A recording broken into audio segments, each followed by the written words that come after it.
Greetings and welcome. My name is Nariza Rashid, and I'm the host of today's ASQ Lean Enterprise Division webinar. We hold these webinars once each month, and they are free to all our members. Our webinars are recorded, so previous webinars are available on the ASQ Lean Enterprise Division YouTube channel. Presenting today on the topic, The Essence of Lean, is Dr. David Hinds. David is the president of Hinds and Associates in Fort Lauderdale, Florida.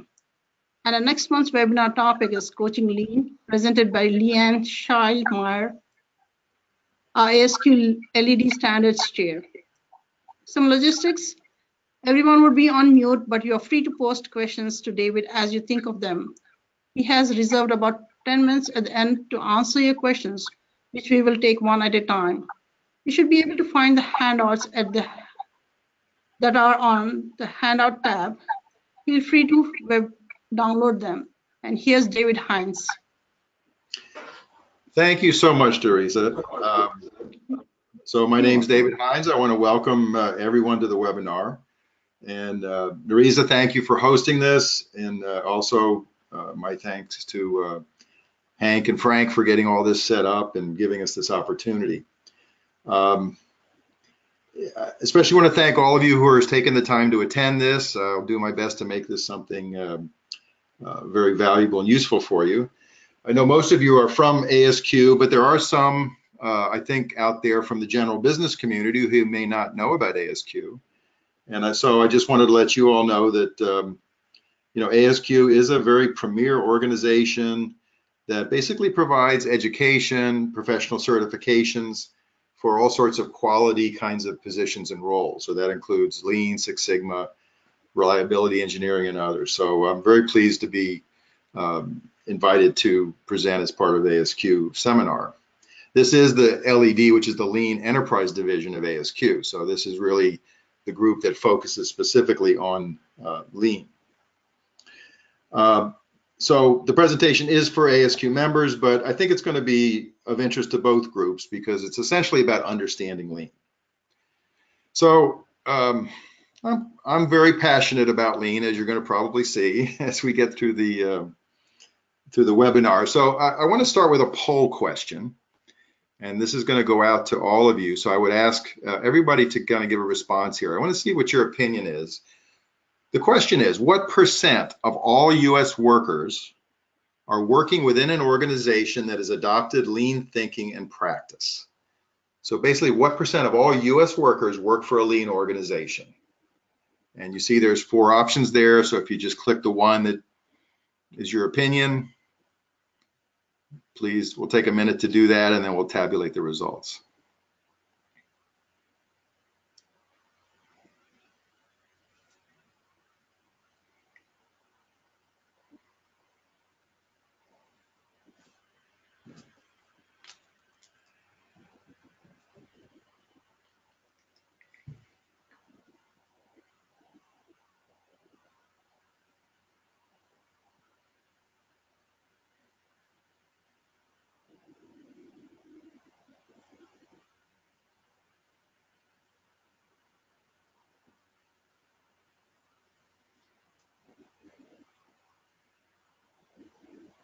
All right, David, here are the results. Okay. We had 14% said 30 or more. We had 19%, 20 to 29%, 32, 10 to 19%, and we had 35, less than 10%. So 14, 19, 32, and 35. Okay, great. Thank you so much, Hank. Oh, there it is. Sorry. Oh, pops up. Okay. All right. Interesting. So, so pretty much 2/3 say 10, basically 19% or less. But 1/3 of you think it's more. And I think it's useful to think about this because especially those of us that are involved with Lean all the time, we kind of feel like the whole world is Lean, but it really isn't. And I've taken kind of a guesstimate at sort of the Lean market share. So the screen you see there is just to, take a shot at it. These are numbers which show about 150 million US workers as of February this year. And you see I've broken it out by industry. So for example, at the top, you see the government, which would be government services, about 22 million workers in the US. I have estimated maybe a 5% share, or 5% of those workers work in lean agencies. And if that's true, then the next column you see, that would mean there's a little over 1 million lean government workers. And that leaves 21 million who are not working for a lean organization. You go down, you can see some of the different industries. Of course, healthcare, I've got it at 30%. Again, based on observation, level of activity, I would think most of you would agree with that there's greater activity there. And then, of course, manufacturing at 80%, could even be higher. All coming down. So basically, out of 150 million workers, if these kind of guesstimates are correct, we've got about 23 million workers in the US working for a lean organization, and about 127 million who are not. So that works out to about a 15% share. And I think that's pretty much in line with what your all opinions was. So what's interesting there is what really leads me to look at this is to say, well, manufacturing, we know it's high, it's 80% plus. Why is it still so low in the other areas and other services? I mean, certainly manufacturing was the first with Toyota, of course, coming out of Toyota and then spreading through manufacturing. But given how successful it's been in manufacturing, why isn't it more well adopted within services? So that question's really kind of dogged me for a number of years. And I just want to digress a minute and then I'll get into what I think the issues are and what I'm trying to do to address them. Just to talk a little bit about my background. My first exposure to lean was really back in the 90s. I was the owner and CEO of a wholesale distribution company, the building supply industry. We actually had acquired assets of a company that had gone out of business. And we hired back about 6 or 7 employees. And over 10 years, grew that to 70 employees, 3 locations, and what ended up being one of the most profitable wholesalers in our industry. Ended up selling to a large German company at that point, and I stayed on for some time after that. But my exposure to lean there, back then we called it Kaizen, we called it quality circles, total quality management. There was some work simplification mixed in, but I came to realize afterwards that, it really was lean that was being applied, and it was just incredibly successful. So I saw it from the inside, having been the CEO and very hands-on with that organization. So after selling the company, I actually went back to school. I always wanted to get a PhD, transitioned into academia, and joined the faculty full-time at Nova Southeastern University. I was teaching in the MBA program. And very early on, I had a great opportunity to develop a course about entrepreneurial management. And our students were mainly from South Florida, very service-oriented, typically small, mid-sized businesses, business owners, or those who wanted to be. And I naturally, having experience with lean and reading more about it, decided to really build that into a lean entrepreneurship course, which I did. And worked very well, but that kind of leads into some of the problems I found in teaching to students that are mainly from the service industries. What I found was they were having a hard time learning from the traditional books.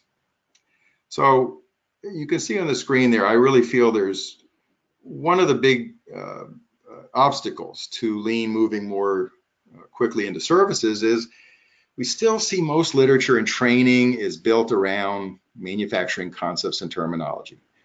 Yes, there's plenty of work trying to adapt it to lean services, but it's really an adaptation. And services are so fundamentally different in many ways. It's really hard. I found it very hard for my students, who were mostly working professionals, and some business owners to really grasp it. Secondly, the other thing that I found was that lean really seemed to be suffering from this kind of identity crisis. People either didn't know about lean or they didn't understand it. A lot of confusion, especially with regard to lean versus Six Sigma versus Lean Six Sigma. And you might think that, well, this is just a semantic problem, but it really isn't. It really becomes an obstacle. And I'll be covering that later on in this webinar. So to deal with both of these issues, I really, first began trying to teach the MBA students about pieces of the lean system but always relating back to general business concepts and so forth. And over time, I realized that this actually could fit together into an overall system and a way of looking at lean that really brought home the fact that it's not a manufacturing system. It's really a general management system. So spent a lot of time, visited companies, worked with companies. We had some great companies here in South Florida, as well as around the country. I was part of the MIT group of lean educators. So long story short, over about 8 or 9 years, really developed what I think is a really unique way of looking at lean, teaching lean. It was the basis for the book that I'll talk about, The Essence of Lean. And so that's what we're going to talk about. So the first part, basically I have 3 parts of the webinar. So the first part, I am going to give an overview of this kind of lean management system view of a more not built up from Toyota. I don't start with Toyota and then try to adapt it. I've really kind of broken it into pieces and tried to reconstruct it and recognize that this really is a general system. And I didn't use just Toyota. I used experiences from a lot of other companies that have adapted lean. I even looked at more general patterns of management and what's happening in terms of trends in management. Many companies don't necessarily call themselves lean. So as you'll see, the way I present the lean management system is pretty straightforward. There's 3 basic principles and there's 8 management practices, and that's it. And so that's what I'm going to go into right now and try to give you a sense for that. So lean management system, what are the principles? So basic principles of lean management I see as 3: waste, flow, and empowerment. So the first 2 really relate to kind of the traditional process improvement idea, that being that number 1, work processes are most effectively improved by eliminating waste. Basically, waste is the problem. And of course, ASQ members know waste is basically any kind of activity that doesn't produce value for customers. So that's the first principle, is that we've really defined the problem in terms of waste in lean. Principle number 2 has to do with flow, and that says flow. This idea of flow is a vision of what an ideal work process should look like. So it gives us some guidance on what we should be doing to make things better. And it's really a solution to the waste problem. So in simple terms, waste is the problem, flow is the solution. Both of these, by the way, are supported by research and theory, operations management theory, industrial engineering, and so forth. But these are the underlying principles behind the process improvement side. Now, the third principle on empowerment, this is really more about culture. This is more about management style. And this principle says that bottom-up empowering management leads to a higher level of sustainable performance than top-down command and control management. So some managers may disagree with that. There are, and I would say there are certainly situations where you need the top-down command and control style of management. It depends on the nature of the workforce, the urgency of what may be tasks at hand, any crises, and so forth. But there's a lot of theory and also practice. We're seeing this more and more mentioned and talked about as the way to go as the best way in the long run is to have an empowerment approach, which is more bottom up, getting everybody involved in it. Again, very much supported by theory. This goes back to McGregor back in the 60s. And then there's really a lot of more recent or kind of org behavior theory, which supports this. There's a book by Dan Pink called Drive, which I think does a real good job of summarizing a lot of the research. So those are the fundamental principles. Now, from there, you can move into understanding the overall system. So here's kind of my view of the system, the way I teach it. Excuse me. Inside the two ovals, you see culture and method. This is where those 8 practices are. Basically, those are the actions you can take to implement a lean system. And we'll go into those 8 practices. But they're basically practices that pretty much any organization carries out. So none of this is unique to manufacturing, and none of it is unique to the size of your company. So what makes this useful as a way of communicating to and making it understandable to managers who are not in manufacturing is they can say, oh, yeah, I do those 8 things. I do those 8 practices. And what the lean management system description shows, though, is, okay, you do them, but here's how they're done in lean. And by doing that, it really lets these kinds of individuals connect and imagine. They can start to say, oh, I see now how it fits in. My students could gain pieces. They could understand what 5S was, but they had a hard time seeing the whole picture. And this has really helped them to understand the whole picture. So let's go ahead and let me jump into the 2 inner ovals and the 8 practices. So we'll start with empowerment. So empowerment basically consists of 4 practices. You have setting goals, developing people, partnering, and coaching. And sort of in a logical order. That's why I show it as a cycle, right? I mean, you're first setting the goals so that you can develop people in light of those goals, partner with them as they work to carry them out, and then coach with them to find the follow-up. So start with setting goals. I mean, of course, every organization sets goals in some ways. Some are going to be formal, some not so formal. What's unique about lean? Well, in lean, we have something called Hoshin planning, but that you don't have to call it that, and you don't necessarily have to, follow all the detailed ways of doing that. But the key things are, in setting goals, a lean organization gets broad input. So when the top managers are setting the goals for the year, they're not sitting in an ivory tower and just dreaming them up and then sending it out to everybody. Through the catchball process type of thing, you're getting as many people involved as you can in assessing those goals before top management does set them. Number 2, as you most likely know, Hoshin planning and lean would involve a critical few objectives. So we try to really focus in lean goal setting.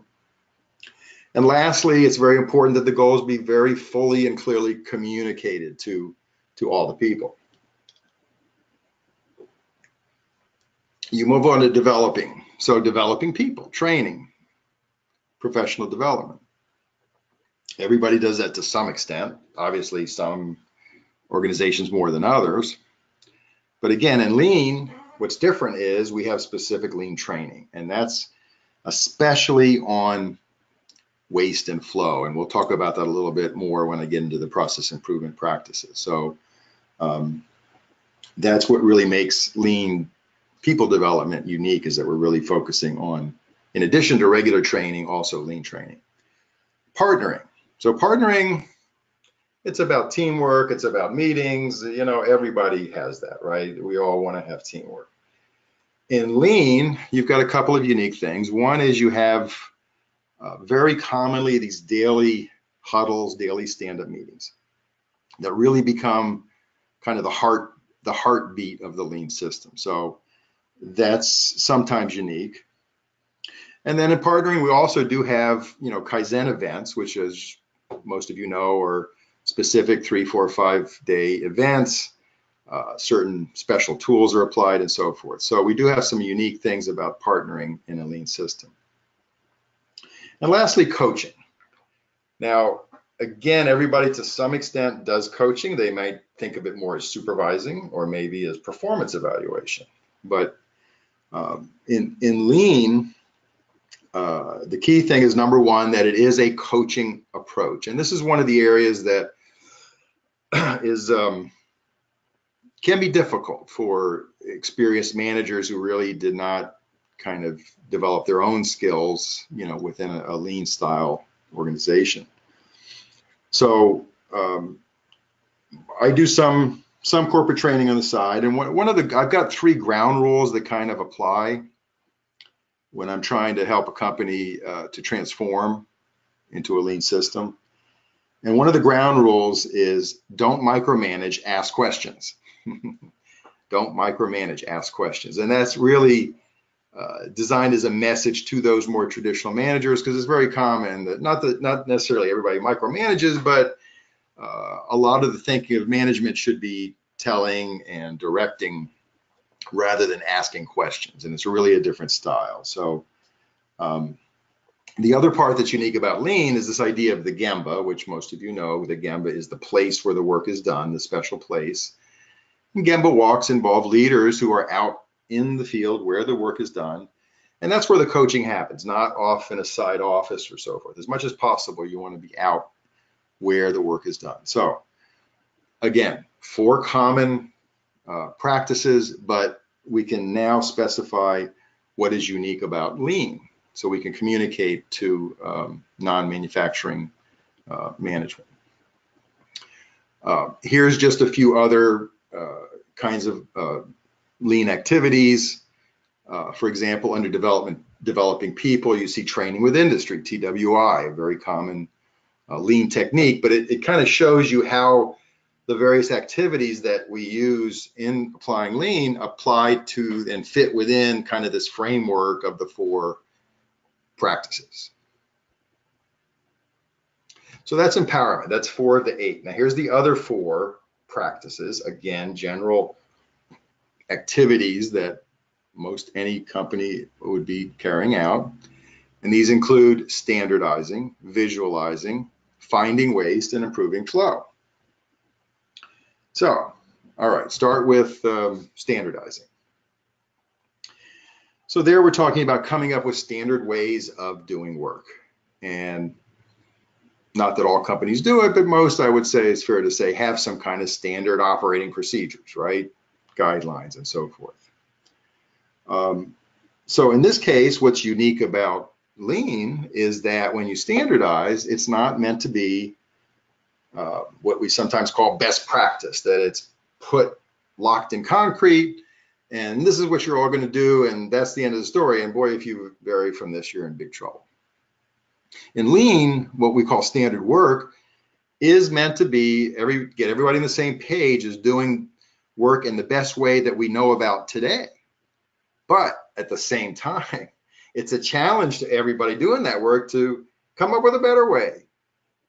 So in lean, standardizing means both locking down the current best way, but also being flexible and open to coming up with even better ways.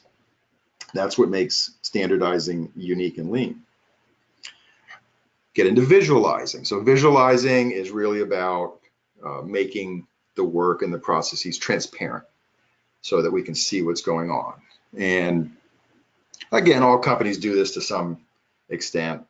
In some cases, it might be you go in the break room and you see some, the OSHA required postings on the wall, and maybe you see a few charts and graphs and so forth.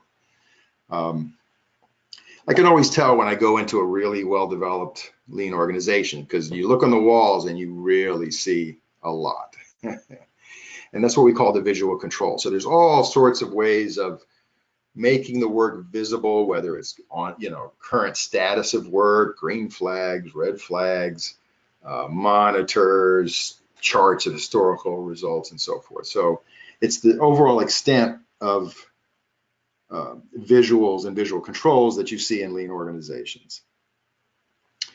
Now, the last two, the finding waste and the improving flow. All right. So you might say, well, wait a minute, not everybody does that. Well, they don't call it that. But what those steps really are finding the problems and solving the problems. Okay.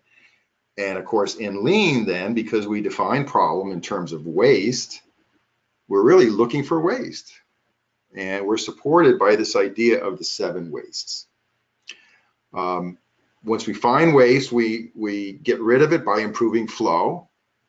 And, we have the 5 whys technique. We have other ways of helping to find the root cause behind the waste so that you can address that root cause, reduce or eliminate it, and thereby improve flow. So this waste and flow is quite unique to lean. And I have to say, I'm always continually amazed at just how important and kind of magical waste is. I really feel it's a genius thing. Why? Well, for one thing, it defines the problem. So many other work improvement methods assume somebody's come up with the problem and now we're going to work on solving it. But this actually includes defining the problem, finding it. And as I'm sure you know, the way you define a problem is very important, because you define the problem in the right way and you're going to get a great solution. So that's one thing. But the other thing is, waste is really kind of the glue of the lean management system. And why do I say that? Because it connects these process improvement activities with those empowerment activities and practices I showed you earlier. And why is that? Well, so waste, of course, is part of process improvement. But it turns out it's a relatively simple and observable concept. This whole idea of the 7 wastes, it's really the clue, the guidelines to finding it. And so it's very amenable to empowered workers. And think about it, who's in the best position to really find the waste and do something about it? These are the people doing the work. So that's why, waste is such a critical part of lean that I just don't feel it always gets the right emphasis that it should. And again, a little more of the specifics of other kinds of lean tools, techniques, how they fit into these 4 practices. I do want to mention at this point too, I'm sure some of you, I'll fend off some questions now. I'm showing the 7 ways, and of course, more and more we talk about the 8 ways, right? So we have the 7, originally developed by Taiichi Ohno at Toyota, but more and more we add an 8th waste, which generally relates to wasting the intellect, the knowledge, the capabilities of people. And of course, that 8th waste is absolutely true. That's a horrible thing. But in kind of this way of looking at it, of looking at the lean system, these 7 wastes relate to process improvement, the traditional 7 wastes. The 8th waste is really about empowerment. So if you're finding a lot of the 8th waste where employees and workers are not being used to their potential, then basically that's a problem with empowerment. And I think it's safe to say, based on this view of lean, that if you're trying to apply the lean method without empowerment and that kind of a culture, it's really not a lean system. So, all right, so that's basically everything inside those 2 ovals. I've tried to explain, the 3 fundamental principles and then the 8 common practices that most every organization carries out, but showing how you can communicate how it's different in a lean system so that these managers can imagine how lean might be applied to their organization. What I want to do now is talk about the stuff outside the ovals, okay, which is, I think, just as important as what's inside the ovals, maybe more important. The stuff outside the ovals, these are kind of the side effects of applying those practices, or maybe byproducts, however you want to look at it. But they're very important to understanding the system and how and why it works so well. So let's go ahead and look at those. So let me start at the bottom, and you see mutual trust and respect. And there's an arrow coming down. So that implies that applying these 8 practices builds mutual trust and respect. Okay, why is that? Well, first think about empowerment. Empowerment really requires trust and mutual trust. So if I'm a manager and I'm accountable for certain part of the organization, certain activities, and I'm gonna now empower my workers and give them a certain level of responsibility, control, not completely, but give them more responsibility. I need to trust them. There needs to be trust.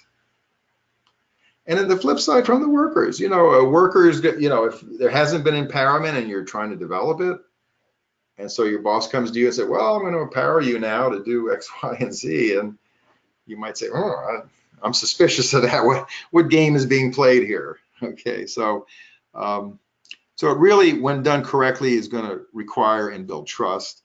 And especially important, it is a show of respect from management to the workers. So think about it. Think of those steps in empowerment of managers saying, look, I'm going to get you involved in setting goals. I'm going to really develop you, train you, help you to have the best chance for success. I'm going to partner with you. I'm going to coach you. I'm going to take the time to come to your place of work. So that's all a show of respect. And, respect and trust are very much tied together. We talk about that a lot in business and in lean discussions.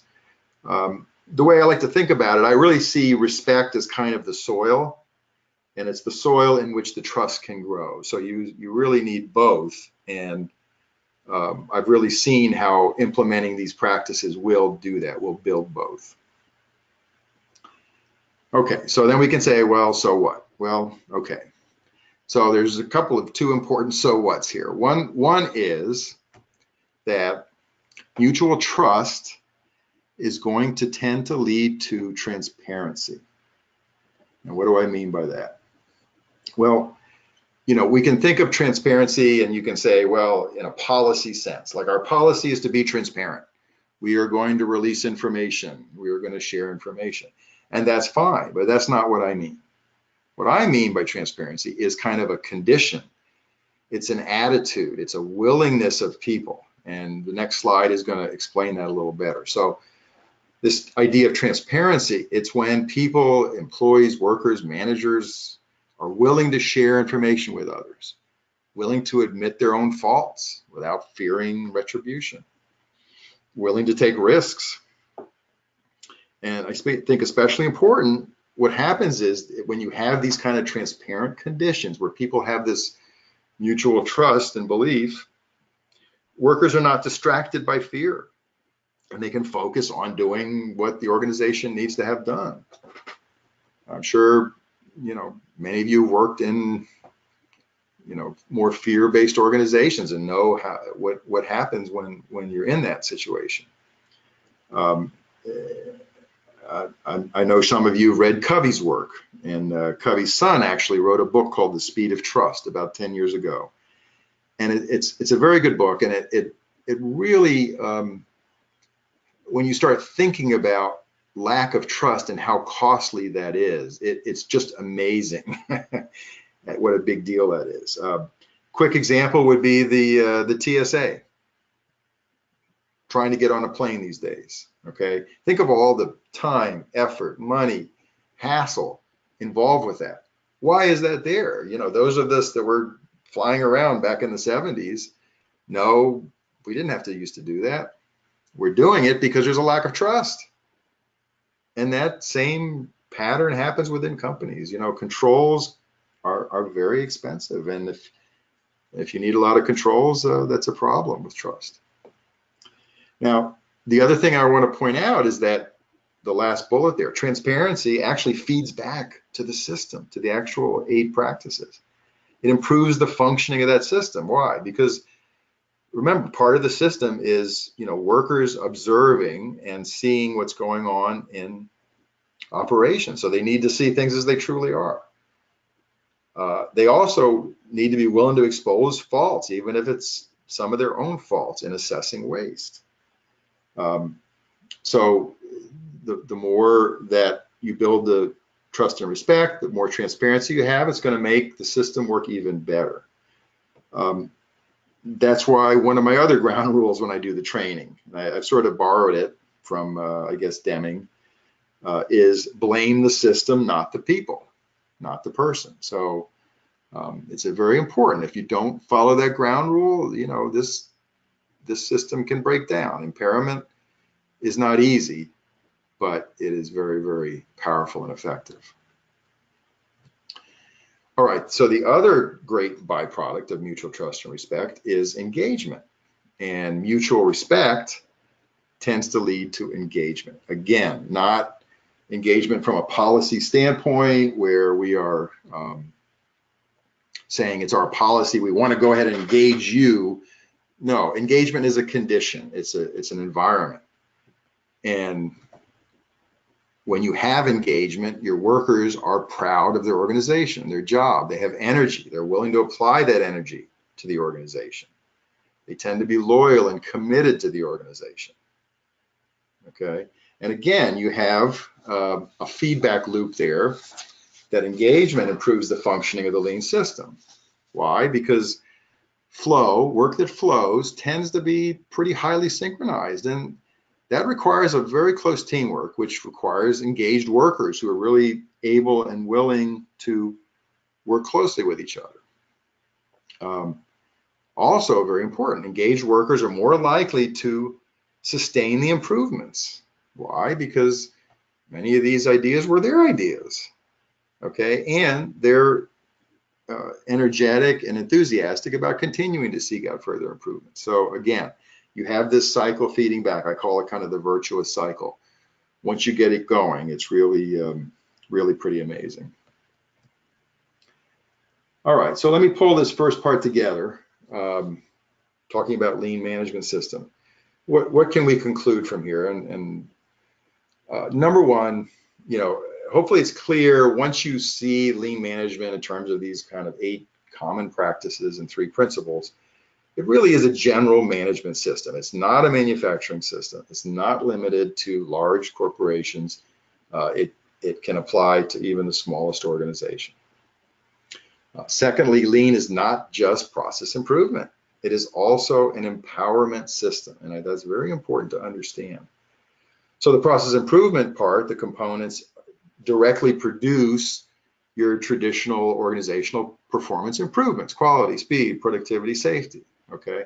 But it's the empowerment component that creates these kind of valuable byproducts, which includes trust, respect, engagement, transparency, and, you know, generally that comes together into a more positive working environment for both workers and managers.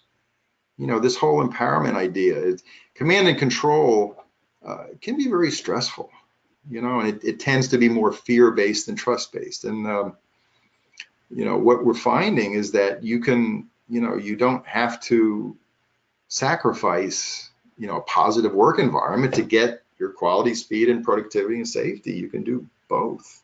They actually reinforce each other.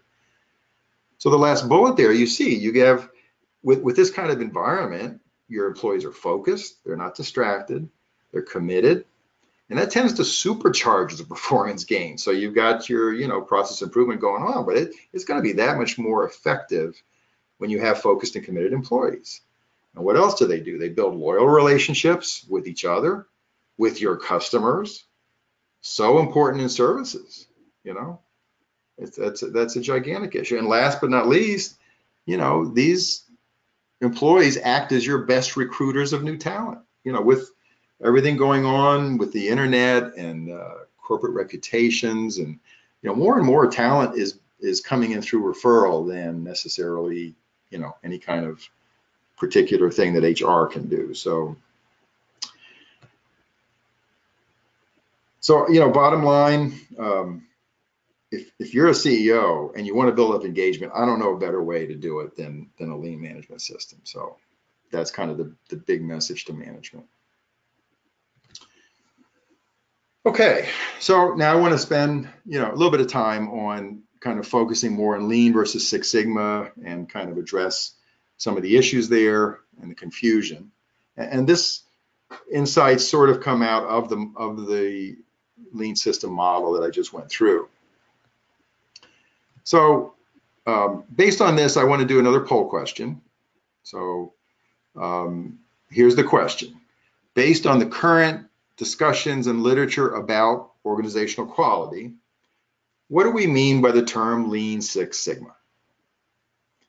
Is it really Six Sigma with some Lean tools added? Is it Lean with some Six Sigma tools added? Is it a combination of both Lean and Six Sigma? Or is it something else? So we'll go ahead and pause a minute here while you please go ahead and click your opinion on one of those, which one of those you think is correct.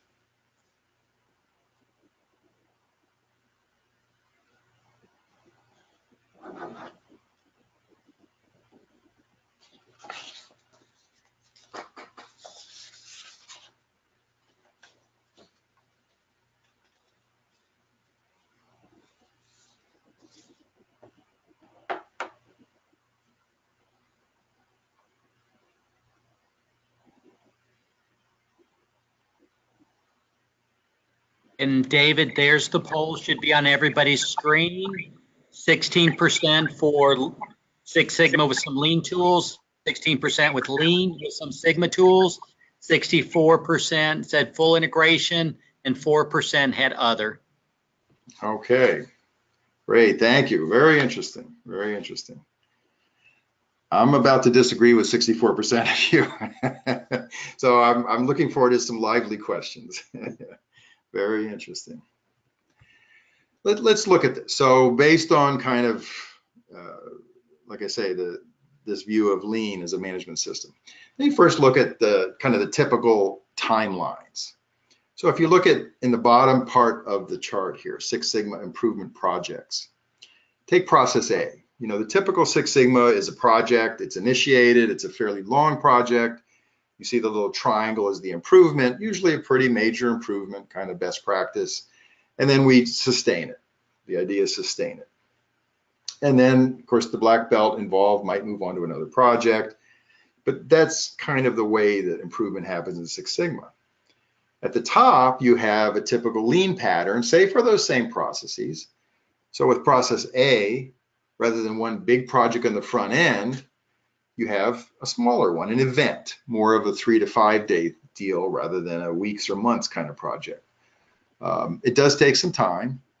It creates improvement, most likely not as significant as the Six Sigma project.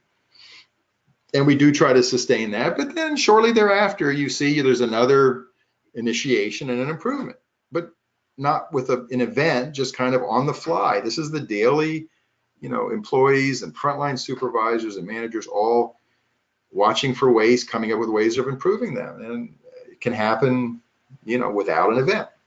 Go on, maybe have another kind of on the fly improvement, and then maybe you have an event down the road. So sometimes processes in Lean are subject to events every year or two. There might be, many of them over time.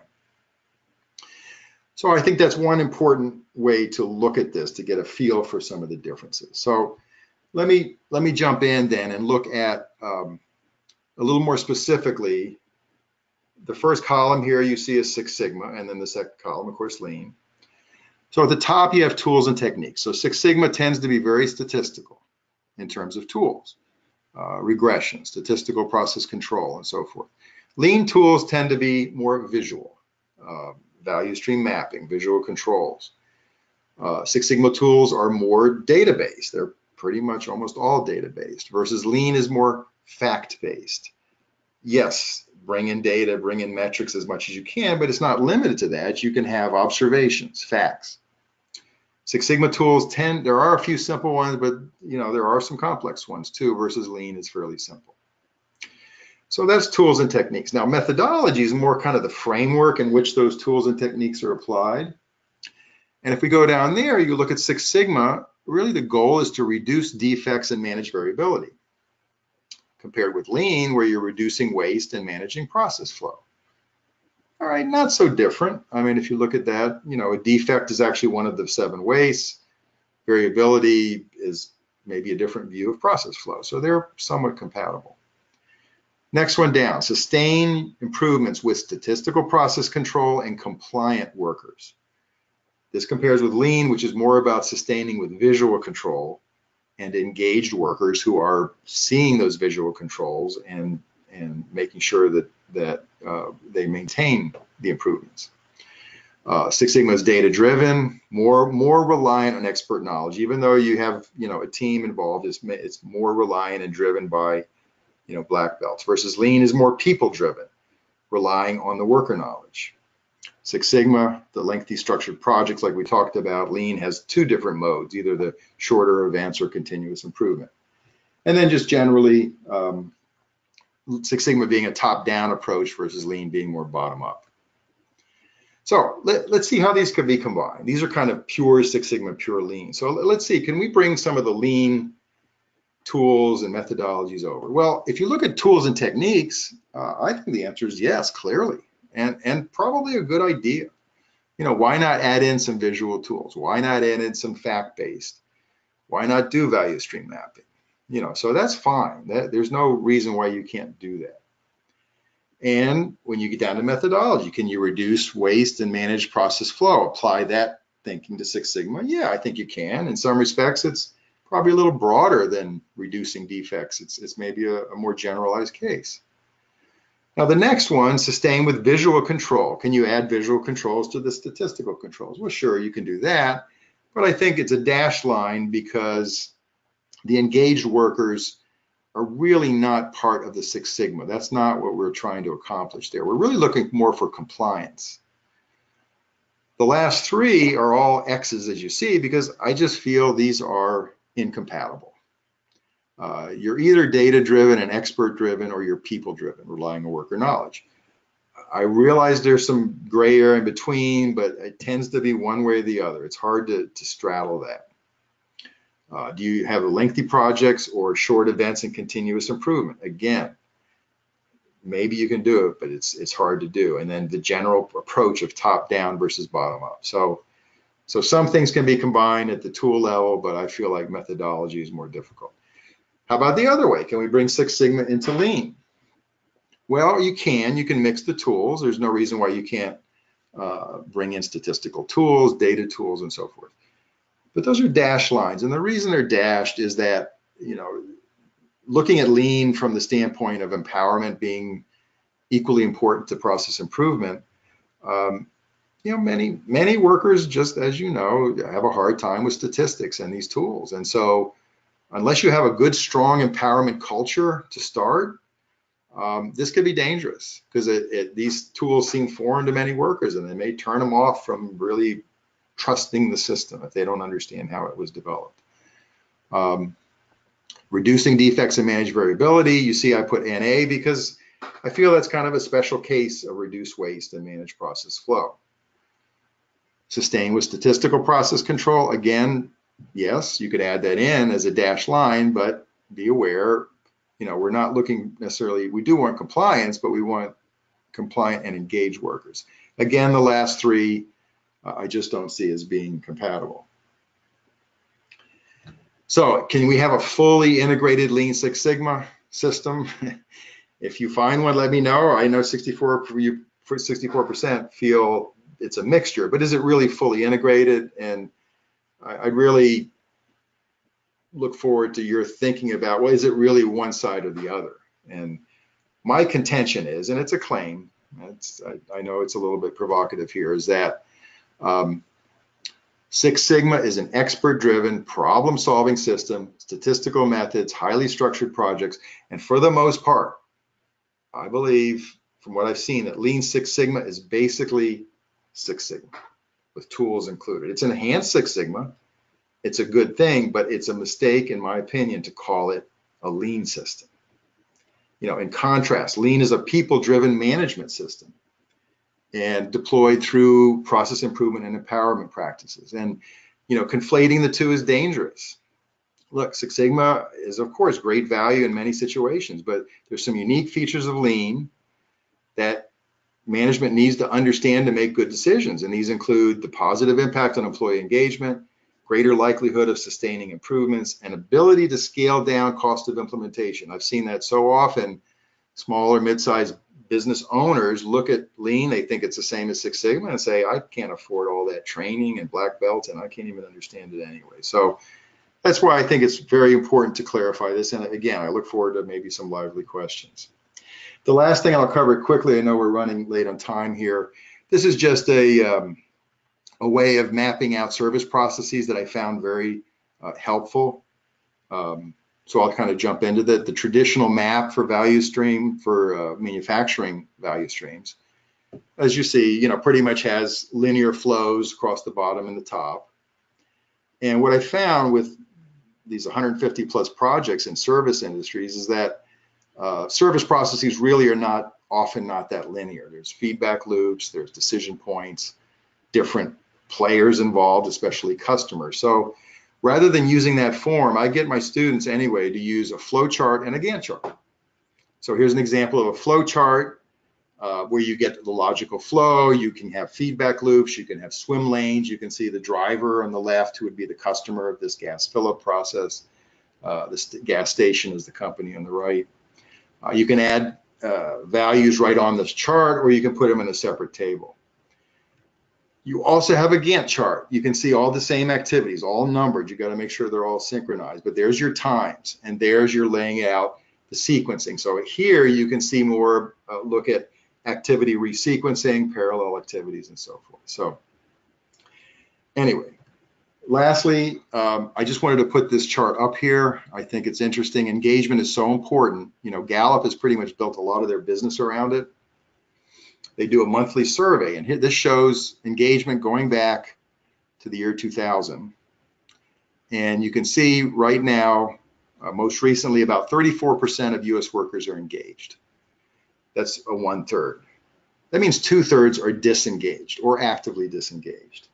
And if you hang those numbers on the 150 million workers, that means there's 50 million engaged workers who are happy to go to work, and there's 100 million who really are not into work, and many of those actually are defiantly actively disengaged, sabotaging. So, the good news is you see the steady uptrend since, probably for the last 10 years. Is lean part of that trend? Is it contributing to it? I don't know, but I suspect so. So I just wanted to say, I feel lean is something more important than just process improvement and corporate performance. Those of you that are working on lean, you're really part of something important. You should be proud. I'm proud to be part of it. It's part of what makes me passionate about it. Because this is not just great for companies, it's great for people and great for society. So with that, I want to thank you, let you know I've got, of course, my book, The Essence of Lean, is available on Amazon, essenceoflean.com. I have an online training program in beta test mode. It's freely available at this point.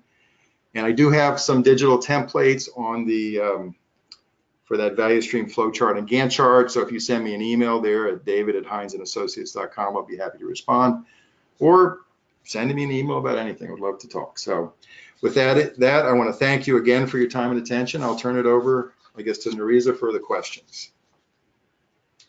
Hey, David, this is Hank out there. Thank you for the presentation. Did have a couple comments. They liked your Bigfoot, your Sasquatch slide. But one of the questions there, could you talk a little bit about cost reduction? Is cost reduction more of a Six Sigma focus, a Six Sigma project versus lean? Just your thoughts on that. Okay, yeah, that's a good question. I feel it's both. I feel cost reduction definitely falls well under Six Sigma.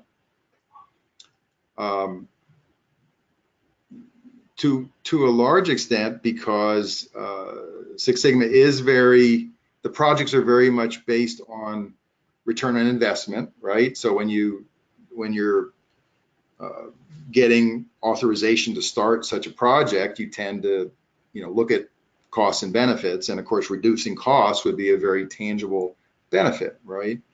And And because the costs are very much data based, they're very suitable to Six Sigma.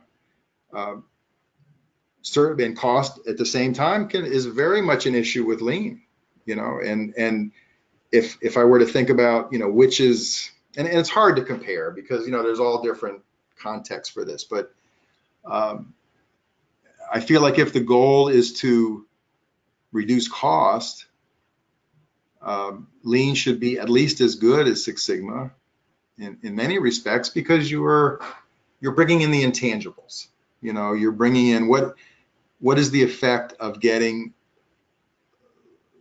incremental improvements, but all the time in cost. So it may be difficult to measure in lean versus in Six Sigma. It's more obviously measurable as part of the project. So bottom line is, I think it's both. It's just different ways of tackling it, but that's a good question. All right, David. Another question was really, as you look at the lean thinking from Japan, we're a little different culture. We're more multicultural. Why and how would we adopt something from Japan, very homogeneous culture, into our culture? Could you talk about that a little bit? Yes. Yeah, absolutely. And I think that gets back to this kind of viewing lean as something from Japan, as something from Toyota.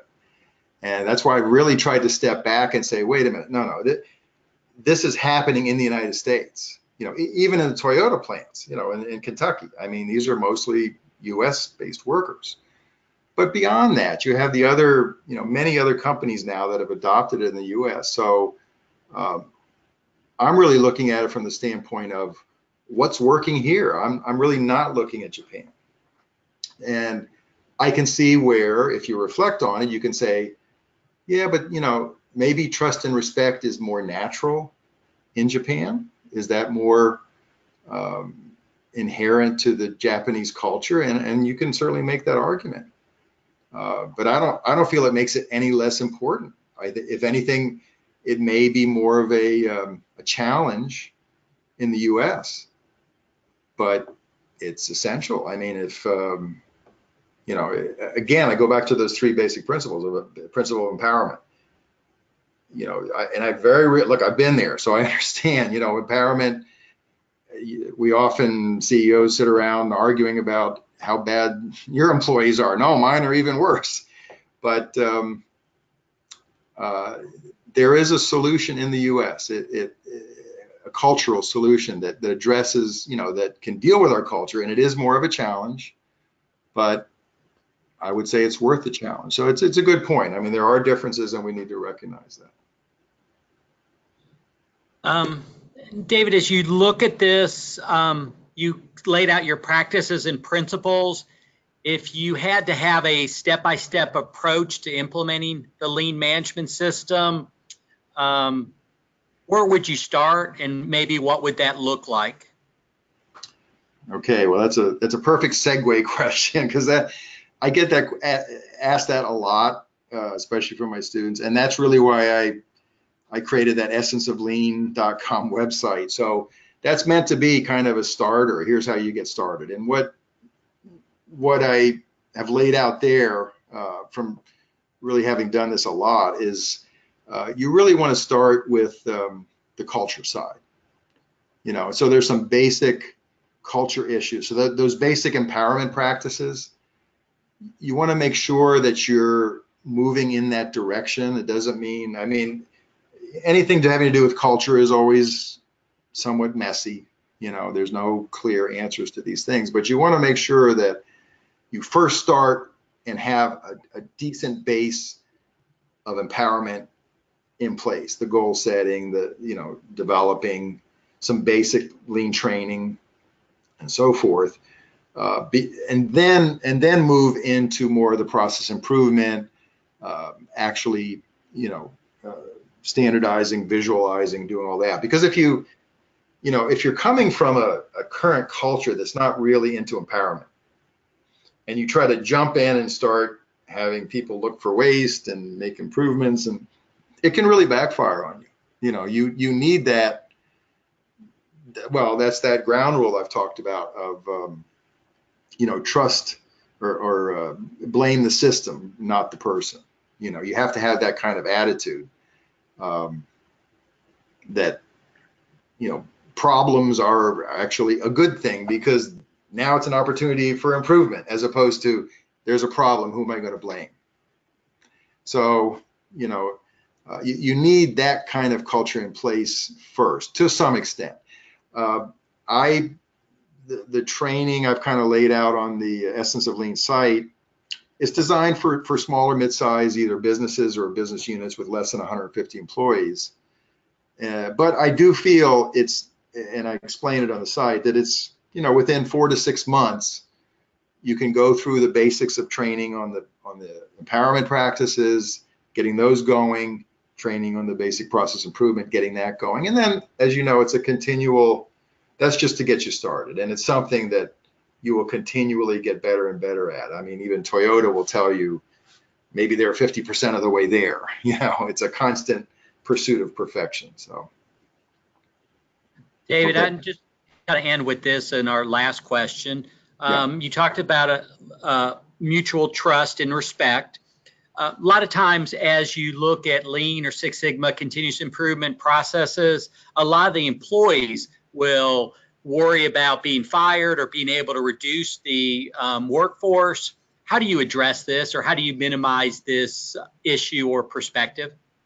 Yeah, that's a great question. And I to me, this is a rule that you cannot violate. And that is, you simply can't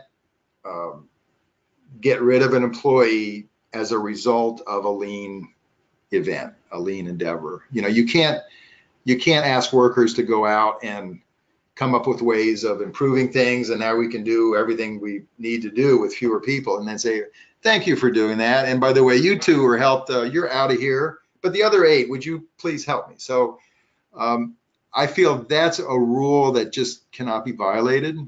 It doesn't mean you don't downsize at times. You know, one of our great partners here in South Florida, City Furniture, large regional retailer of furniture, and they've gone through a tremendous transformation over the last 10 years, but they had to go through the Great Recession. And but Keith Keeney, the CEO, and Andrew Keeney, who's now the CEO, they were very careful about when they let people go, why they let them go. And everybody knew, hey, we got in a recession, we know we have to do this. But you never, ever want to let people go because of a lean event. You just can't violate that. Once that's done, you've really killed a lot of the trust. Well, David, thank you. Thank you. Those of you all that are still on the line, if you have additional questions, please email David out there. He's always been very passionate and very gracious with his time. Again, thank you. Our next webinar will be May 8th with Leanne Schmaldmeyer talking about coaching lean. Thank you all, and I am closing the webinar. Hopefully see you next month.